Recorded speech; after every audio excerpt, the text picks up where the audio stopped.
Iran ইসরায়েলের মধ্যে চলছে যুদ্ধবিরতি, তবে বিশ্ব কূটনৈতিক অঙ্গনে এখনও গুরুত্বপূর্ণ ইস্যু ইরানের পরমাণু কর্মসূচি, যে কর্মসূচি নিয়ে প্রতিনিয়ত হুমকি ধামকি দিয়ে যাচ্ছে মার্কিন প্রেসিডেন্ট ডোনাল্ড ট্রাম্প। অথচ মজার বিষয় হচ্ছে ইরানের পারমাণবিক কর্মসূচির যাত্রাটা শুরু হয়েছিল যুক্তরাষ্ট্রের হাত ধরেই।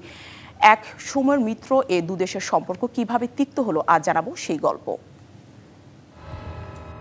ইরানের পারমাণবিক কর্মসূচিকে ঘিরে এখনও দুশ্চিন্তার ঘাম ঝরছে যুক্তরাষ্ট্র ও ইসরায়েলের কপালে। তবে ইরানের এই পারমাণবিক কর্মসূচির পথপ্রদর্শক ছিল আমেরিকা নিজেই।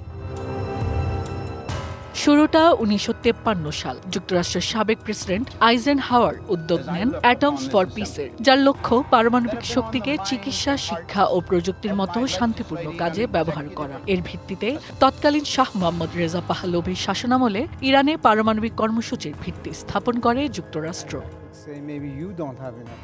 তবে এই মিত্র সম্পর্কে চাকা ঘুরে যায় 1979 সালে ইরানের বিপ্লবের পর।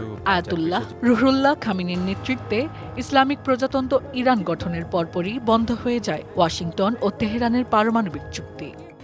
কালার এক্সপার্ট, জর্জ স্যাপ এবং মাইল্ড অন হ্যান্ডস টেকনোলজি সমৃদ্ধ অরিক্স ক্রিস্টাল ওয়াশ আপনার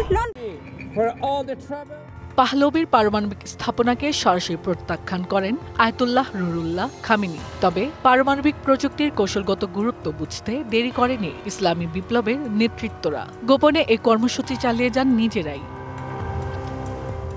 যদিও তেহরান বরাবরই দাবি করে আসছে বিদ্যুৎ উৎপাদনের উদ্দেশ্যে এই কর্মসূচি চালানো হচ্ছে, তবে সম্প্রতি ইসরায়েলে ইরানের ব্যালিস্টিক ক্ষেপণাস্ত্র হামলার অগ্রগতি আরও বেশি সজাগ করেছে নেতানিয়াহুকে। তেল আবিবের ধারণা, ইরান আগামী 2 বছরের মধ্যে কয়েক হাজারেরও বেশি মিসাইল তৈরি করবে, আর উপাদান আমদানি করতে তেহরানকে সাহায্য করছে চীন ও রাশিয়া।